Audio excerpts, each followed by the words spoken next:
So there was news out last night, kind of one of the most anticipated decisions in the rugby world around the future of Ireland coach Joe Schmidt. A lot of talk about whether he was going to re-sign and extend his stay with Ireland, whether he might potentially have an eye on a role with the All Blacks. Turns out it's neither. Um, he's come out and said that he's gonna step down after the 2019 World Cup, and that the quote says he has decided to finish coaching and will prioritise family commitments after the Rugby World Cup in 2019.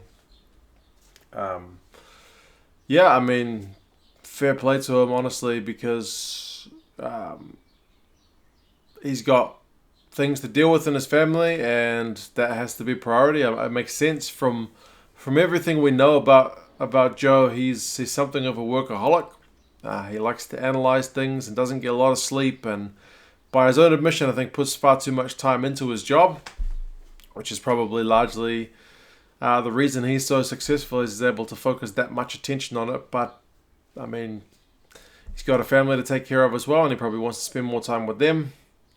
Saw some of the commentary on it on Off the Ball as well, and they were mentioning, like, if you're the international head coach of a team, you're basically committing to spending 6 months a year away from home. Even if you're playing some games at home, you're going to be with the team, maybe in hotels and stuff, not in your own bed with your family. So, I mean, as a rugby thing, it's disappointing that the guy's not going to be going on. It is interesting, the wording. He said, "I've decided to finish coaching."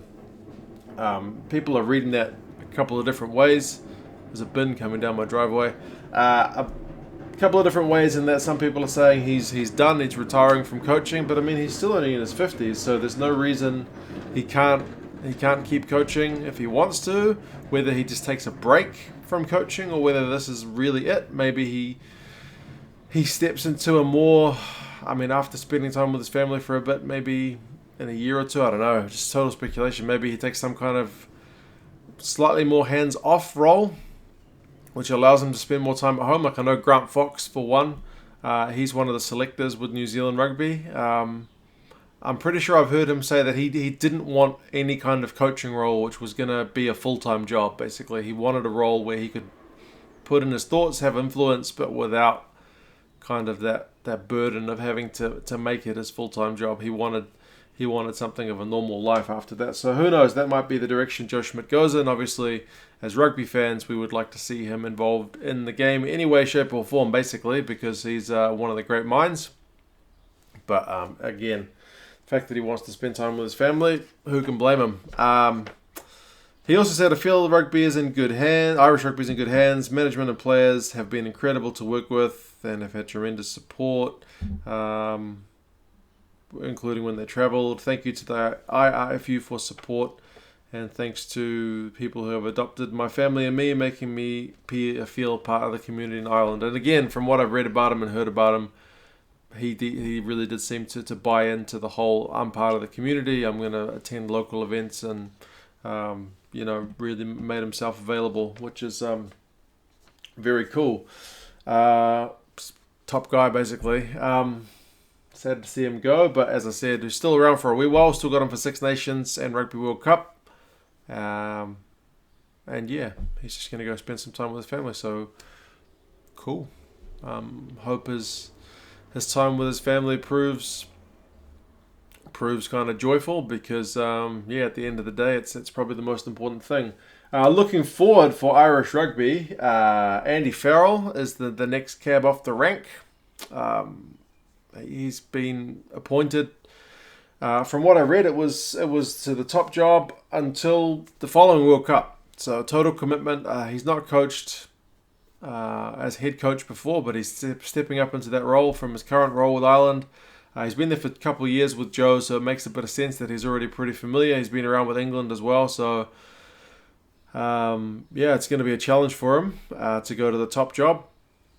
But I said also in some of the comments recently that, he seems like the most obvious replacement, just in that he's already there and he's kind of stepping up. Similar to what the All Blacks did with Hansen taking over from Henry.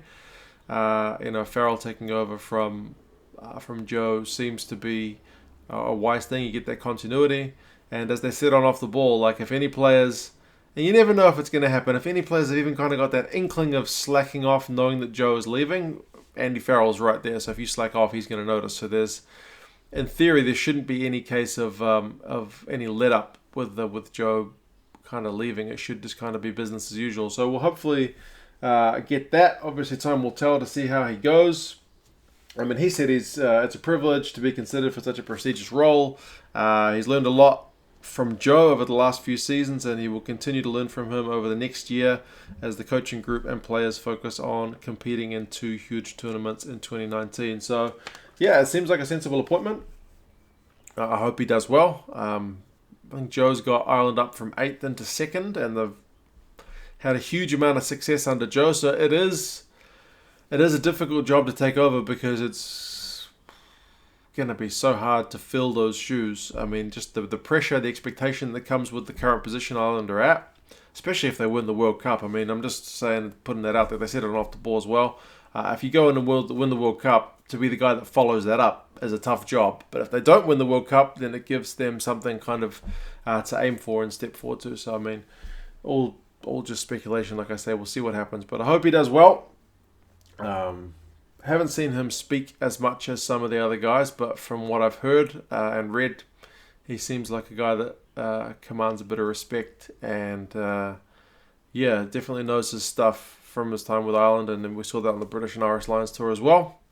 The guy knows his rugby, so see how he goes.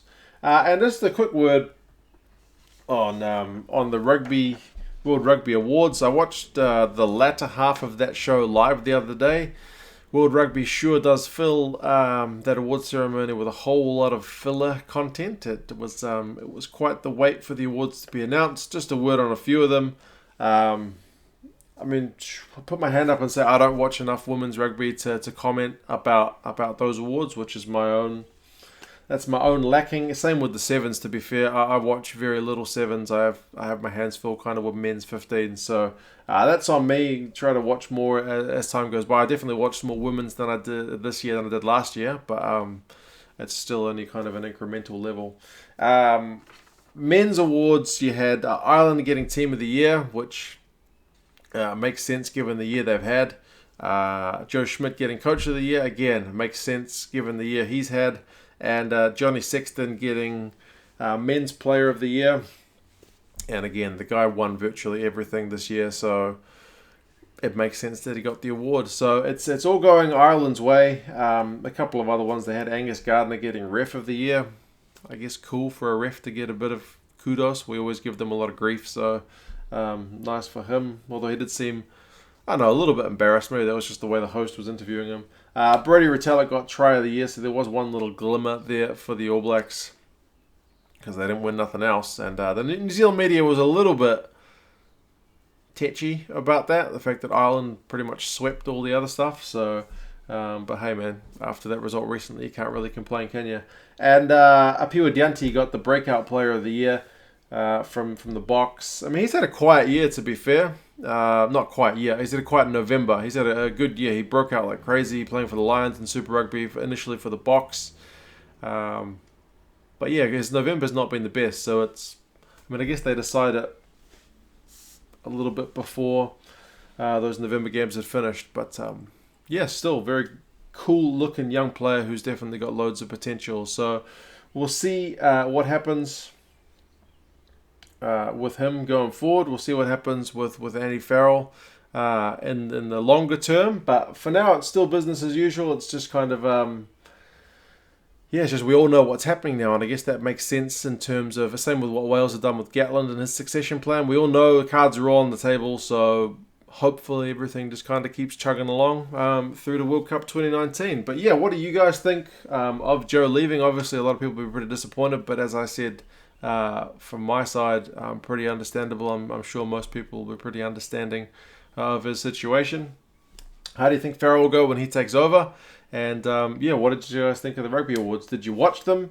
I know some Kiwi fans thought Bowden could have got it, but I mean, this was really Ireland's night, so it kind of made sense to me anyway. Yeah, you guys let me know your thoughts, and I'll talk to you again soon. See you later.